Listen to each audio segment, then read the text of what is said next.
کیا لوگوں نے یہ گمان کر لیا کیا ان یترکوا ان یقولوا آمنا، اتنا کہنے پر چھوٹ جائیں گے، اتنا کہنے سے جنت میں چلے جائیں گے، اتنا کہنے سے جہنم سے بچ جائیں گے، پلسرات کے عذاب سے بچ جائیں گے، آمنا میں مانتا ہوں۔ اگر سنتے ہیں 20ویں سپارے سورۃ عنکبوت کی ابتدائی آیات ہیں۔ پروردگار عالم نے سارے کلام پاک میں اپنی توحید، وحدانیت، خدا کی ذات بے مثل بے مثال، اس کی ذات میں، اس کی صفات میں کوئی شریک نہیں، وہ ہمیشہ سے ہے اور ہمیشہ رہے گا، اس کی ذات کو بقا ہی بقا ہے، فنا نہیں۔ اسی نے اپنی قدرت کاملہ سے نظام کائنات کو پیدا فرمایا اور سارے عالم کے نظام کو وہ خود ہی چلاتا ہے، جدھر کی چاہے ہوا چلائے، جدھر کی چاہے دھوپ چھاؤں کا نظام بنائے، وہ کسی معاملے میں بھی کبھی بھی نہ کسی کا محتاج تھا اور نہ ہے۔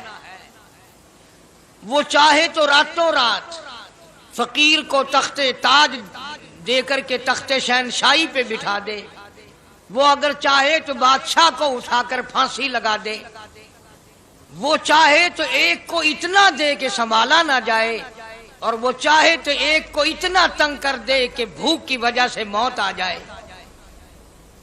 بڑی بے نیاز ذات ہے اس مالک اور قدیر کی۔ نظام شمسی، نظام قمری، ستاروں کا نظام، آسمانوں کا نظام، دریاؤں اور سمندروں کا نظام، سارا وہ خود چلاتا ہے۔ نہ کبھی الیکشن ہوتا ہے، نہ کبھی انتخابات ہوتے ہیں، نہ کبھی یہ سننے میں آیا کہ سمندروں کی چیئرمینی فلاں کو ملے گی، دریاؤں کی چیئرمینی فلاں کو ملے گی۔ فرمایا لم یلد ولم یولد، بس میں ہوں اور کوئی نہیں۔ اسی لیے محبوب کائنات حضرت محمد الرسول اللہ صلی اللہ تعالی علیہ وسلم کو اللہ تبارک و تعالی نے ختم نبوت کا تاج پہنا کر کے بھیجا کہ میرے محبوب دنیا میں جاؤ، لوگ میری ذات کو بھول گئے، کھلانے والے کو بھول گئے، پلانے والے کو بھول گئے، اور اس سے بڑھ کر کے کیا بدجانتی ہوگی، پیدا کرنے والے کو بھول گئے۔ آدمی کے جسم کا نظام کون بنا سکتا ہے؟ اب یہ آنکھ ہے، بظاہر آنکھ ہے، لیکن بجلی کی وائرنگ کی طرح آنکھ سے لے کر پاؤں کے تلی تک ایک نظام چل رہا ہے۔ کان کا نظام ہے، ناک کا نظام ہے، ہاتھ کا نظام ہے، پیر کا نظام ہے، دل اور دماغ کا نظام ہے۔ یہ ساری کی ساری چیزیں وہ نہیں بنا سکتا تو اور کون بنانے والا ہے؟ اسی لیے فرمایا کالی کملی والے دنیا میں جاؤ، میرا نام بلند کرو، میری توحید کا جھنڈا بلند کرو، لوگوں کو بتاؤ کہ خالق کو نہ بھولو، مالک کو نہ بھولو، پروردگار کو نہ بھولو، اس رب کو نہ بھولو جس نے یہ سارا جہان بنایا۔ چنانچہ محبوب کائنات حضرت محمد کریم صلی اللہ علیہ وسلم نے جب یہ اعلان فرمایا کہ لوگوں اس کے سوا کوئی نہیں، پھر مکہ بدلا، برادری بدلی، قوم بدلی، اپنے بدلے، غیر بدلے، سب دشمن ہو گئے۔ ایک میری بات سمجھ لیں، آج جس طرح کا کلمہ آج ہم پڑھتے ہیں، اگر یہی کلمہ پڑھنا ہوتا تو ابو جہل کافر نہ مرتا، عتبہ کافر نہ مرتا، شیبہ کافر نہ مرتا، ولید ابن مغیرہ کافر نہ مرتا، امیہ ابن خلف کافر نہ مرتا، کہ لا الہ الا اللہ محمد الرسول اللہ بھی پڑھتے رہتے اور بتوں کی پوجا بھی کرتے رہتے، ان کو حاجت روا بھی مانتے رہتے، زنا بھی کرتے رہتے، شراب بھی پیتے رہتے، سب کچھ کرتے، کلمہ پڑھتے رہتے۔ ان کو صرف یہ بات سمجھ نہ آئی، بلکہ ان کی سمجھ یہ تھی کہ جس نے لا الہ الا اللہ منہ سے کہہ لیا، اس کو پھر ساری زندگی کا نظام اللہ کے حکموں کے تابع بنانا پڑے گا۔ جس نے لا الہ الا اللہ پڑھا، پھر وہ اپنی مرضی سے کھا نہیں سکتا، جو چاہے کھائے، اس کو اختیار نہیں۔ جس نے یہ اقرار کر لیا کہ اللہ کے سوا کوئی معبود نہیں، وہ میرا رب ہے، وہ میرا پروردگار ہے، اب اس کو اختیار نہیں کہ وہ جو چاہے کھائے، بکری کھائے گا، گائے کا گوشت کھائے گا، بھینس کا گوشت کھائے گا، مرغی کا کھائے گا، کتا نہیں کھائے گا، سور نہیں کھائے گا، اسے خود اختیار نہیں ہے، جو چاہے کھائے۔ اسی طرح جس نے کلمہ پڑھا وہ پینے میں خود مختار نہیں کہ جو چاہے پیے، پانی پیے گا، سوڈا پیے گا، لسی پیے گا، شربت پیے گا، چائے پیے گا، شراب نہیں پیے گا، پیشاب نہیں پیے گا، حرام نہیں پیے گا، اختیار ختم۔ جب کھانے میں ہم مختار نہیں، اپنا اختیار نہیں رکھتے، پینے میں ہمیں اپنا اختیار نہیں، پہننے میں ہمیں اپنا اختیار نہیں، چلنے پھرنے میں ہمیں اپنا اختیار نہیں، اللہ کے حکموں کی تابع داری کرنی پڑے گی۔ آج یہی بات قرآن کریم نے تمہارے سامنے رکھی ہے۔ اور بھولے ہوئے مسلمانوں، خدا کا ہم پر کتنا بڑا کرم ہے کہ سفید داڑھی ہو جاتی ہے، قبر کے قریب ہو جاتے ہیں، اللہ پاک بار بار قرآن پھر سامنے لاتا ہے، اور مان جا، مان جا، اب بھی مان جا، اب بھی مان جا۔ فرمایا الف لام میم احسب الناس، کیا لوگوں نے یہ گمان کر لیا، کیا لوگوں کا یہ خیال بن گیا، کیا لوگوں کا یہ عمل بن گیا، کیا لوگوں کا یہ عقیدہ بن گیا، کیا لوگوں نے یہ زعم کر لیا، کیا لوگ یہ بنا بیٹھے، تکیہ لگا بیٹھے، ٹھیکہ کر بیٹھے، احسب الناس، کیا لوگوں نے یہ گمان کر لیا، کیا ان یترکوا ان یقولوا آمنا، اتنا کہنے پر چھوٹ جائیں گے، اتنا کہنے سے جنت میں چلے جائیں گے، اتنا کہنے سے جہنم سے بچ جائیں گے، پلسرات کے عذاب سے بچ جائیں گے، آمنا میں مانتا ہوں۔ صرف اتنا کہنے پر چھوٹ نہیں، قرآن کا مقصد یہ ہے ان یترکوا ان یقولوا آمنا، صرف اور صرف اتنا کہنے پر چھوٹ نہیں ہو جائے گی کہ صاحب میں نے قرآن مان لیا، میں نے خدا مان لیا، میں نے مصطفیٰ کریم صلی اللہ علیہ وسلم کو مان لیا، میں نے خدائی نظام کو مان لیا، اور مان تو لیا، اس پہ عمل تو کر۔ فرمایا وَهُمْ لَا يُفْتَنُونَ، اللہ فرماتے ہیں میں آزما کر دیکھوں گا۔ اگر ماسٹر کو امتحان لینے کا اختیار ہے کہ بچہ فیل ہے یا پاس، ڈاکٹروں کو امتحان لینے کا اختیار ہے، پروفیسروں کو امتحان لینے کا اختیار ہے، تو فرمایا وَلَقَدْ فَتَنَّا الَّذِينَ مِن قَبْلِهِمْ فَلَيَعْلَمَنَّ اللَّهُ الَّذِينَ صَدَقُوا وَلَيَعْلَمَنَّ الْكَاذِبِينَ۔ میں خدا بھی امتحان لوں گا، میں بھی آزماؤں گا، میں بھی جانچ کروں گا، میں بھی پڑتال کروں گا۔ آمنا کون سا زبان سے کہتا ہے، کون سا دل سے کہتا ہے آمنا میں نے مان لیا، کس کی زبان کی نوک پہ کلمہ رکھا ہوا ہے اور کس کے خون کے قطرے قطرے میں بس گیا۔ میں یہ آزما کر دیکھوں گا، میں یہ پتہ کروں گا کہ آمنا کہنے والے لوگوں کا حال کیا ہے۔ کہیں ایسا تو نہیں کہ ادھر کلمہ بھی چل رہا ہے، ادھر قبروں کو بھی چاٹا جا رہا ہے، ادھر کلمہ بھی چل رہا ہے، ادھر قبر پرستی بھی ہو رہی ہے، بت پرستی بھی ہو رہی ہے۔ ارے ہندو اگر بت کی پوجا کرے تو کافر ہے، اور مسلمان 100 قبروں کی مٹی چاٹے اب بھی مسلمان ہے۔ جناب صحابہ کرام رضوان اللہ تعالی علیہم اجمعین کی جانثار جماعت، وفادار جماعت، نبی کے اشاروں پہ جان دینے والی جماعت، نبی کے سچے عاشق صحابہ کرام کی جماعت آئی، عرض کیا یا رسول اللہ صلی اللہ علیہ وسلم، ہم قیصر و کسریٰ کے دربار میں جاتے ہیں، بڑے بڑے بادشاہوں کے دربار میں جاتے ہیں، ہم دیکھتے ہیں ان کے لوگ کارندے اپنے بادشاہوں کو سجدہ کرتے ہیں، آپ امام الانبیاء، آپ رسولوں کے رسول، آپ نبیوں کے نبی، ساری کائنات کے سردار، اجازت دو ہم بھی آپ کو سجدہ کیا کریں، اجازت دیں آپ، ہم بھی آپ کو سجدہ کرنا چاہتے، ہمارا دل چاہتا ہے، آپ تو بادشاہوں کے بادشاہ ہیں۔ فرمایا لعن اللہ الیہود والنصارى، اندازہ لگاؤ سوال کیا کیا تھا اور اللہ کے پاک پیغمبر صلی اللہ علیہ وسلم نے جواب کیا دیا ہے۔ یہی فرما دیتے کہ نہیں بھائی بلکہ مثال دی پچھلی، لعن اللہ الیہود والنصارى، اللہ تعالیٰ نے لعنتی بنا دیا یہود و نصارہ کو، کیوں؟ اتخذوا قبور انبیائہم مساجدا، انہوں نے اپنے نبیوں کی قبروں کو سجدہ گاہ بنایا، اس لیے ملعون بن گئے، لعنتی بن گئے کہ انبیاء علیہ الصلوۃ والسلام کی قبروں کو سجدے شروع کر دیے۔ چلو یہاں پہ بات ختم ہو جانی چاہیے تھی، اتخذوا قبور انبیائہم مساجدا۔ مالک کائنات کی حضور میں رحمت صلی اللہ تعالی علیہ وسلم نے جھولی پھیلا دی۔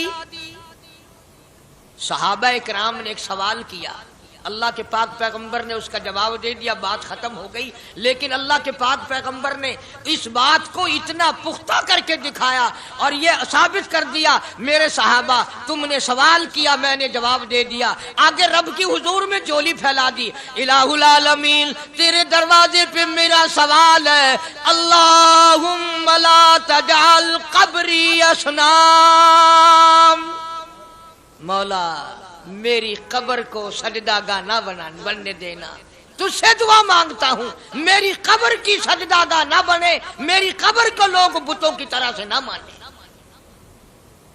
لوگ آج ایک بات کرتے ہیں کہ جی ہم نے اپنے باپ دادا کو یوں کرتے دیکھا، اب قرآن ماننے یا دادا پر دادا کو ماننے؟ محبوب کائنات حضرت محمد کریم صلی اللہ تعالی علیہ وسلم نے جب قوم کے سامنے اللہ کا قرآن رکھا، یہی جواب انہوں نے دیا، وَإِذَا قِيلَ لَهُمْ تَعَالَوْا إِلَى مَا أَنزَلَ اللَّهُ وَإِلَى الرَّسُولِ، مکے والے کہتے تھے او اللہ کے نبی خدا کی بات مانے، قرآن مانے، رسول کو مانے، ما حسبنا ما وجدنا علیہ آباءنا، یا اس رستے کو ماننے جس پر ہم نے اپنے بڑکوں کو دیکھا، اپنے باپ دادا کو دیکھا، اس رستے پہ چلیں یا قرآن کے رستے پہ چلیں؟ ظاہر بات ہے ساری برادریاں غلط، ساری رسومات غلط، ساری لغویات غلط، ساری خرافات غلط، سارا جہان کوڑا، کالی کملی والا سچا، سارا جہان جھوٹا، خدا کا قرآن سچا، خدا کی ذات سچی، خدا کا فرمان سچا۔ پتہ نہیں کتنے لوگ رسمیں بنا بنا کر کے تباہ ہو کر دنیا سے رخصت ہو گئے۔ میں یہ کہتا ہوں بچہ پیدا ہوا، اللہ پاک نے کسی کو اولاد دی، بڑی نعمت ہے، اب بیٹا باپ کا ہے یا ماں کا ہے؟ سنو میری بات، اس ماں اور باپ کو نام رکھنے کا اختیار تو ہے، لیکن ایسے نام رکھنے کی اجازت نہیں جو مسلمانوں کے خلاف ہوں۔ تم تو اپنے بچوں کا نام رکھنے کے بارے میں بھی اختیار نہیں رکھتے، حالانکہ اولاد تمہاری ہے، تم اپنے بچوں کی پرورش کے بارے میں بھی خود مختار نہیں۔ اللہ کے پاک پیغمبر صلی اللہ علیہ وسلم نے حکم دیا جب بچہ پیدا ہو سجے کان میں اذان کہو اور کھبے کان میں تکبیر کہو، یہ ثابت کر دو اذان تیری ہو گئی، تکبیر تیری ہو گئی، اب تیری زندگی 50 برس کی ہو، 100 سال کی ہو، بس اتنا وقفہ رہ گیا کہ تکبیر ہو چکی اور اللہ اکبر نیت بندنے کی دیر ہے۔ ظاہر بات ہے لوگ آج کل لکھے پڑے اعتراض کرتے ہیں کہ ہماری سمجھ میں بات نہیں آتی، دین نہیں سمجھ میں آتا، قرآن سمجھ میں نہیں آتا۔ اب بتاؤ یہ اب بچے کے کان میں جو 3 دن کا بچہ ہے اس کے کان میں جو اذان آ رہی ہے اس کا کوئی بظاہر فائدہ ہے؟ جب 80 برس کا بوڑھا اذان سن کر مسجد میں نہیں آتا تو یہ بچہ بیچارہ اذان سن کے کیا کرے گا؟ جب لوگ اذان سن کر کنجری کا گانا بند نہیں کرتے، اذان سن کر بدماش اور بدکار عورتوں کے گانے اور فوش بند نہیں کرتے، دکان نہیں چھوڑتے، گھر سے اٹھ کر اللہ کے دربار میں بلائے ہوئے نہیں آتے، تو اب بتاؤ اس بچے کے کان میں اذان دینے کا کیا فائدہ؟ ظاہر ہے کہ یہ بات کہنی پڑے گی کہ حکم ہے محمد عربی صلی اللہ علیہ وسلم کا، اسے پورا کرنا پڑے گا، بظاہر فائدہ نظر آئے یا نہ آئے۔ ہم ظاہری فائدے کے پابند نہیں، ظاہری فائدوں کے مفاد کے ہم پابندی نہیں۔ اس لیے میں نے عرض کیا کہ ہم لوگ کسی بارے میں بھی اختیار نہیں رکھتے،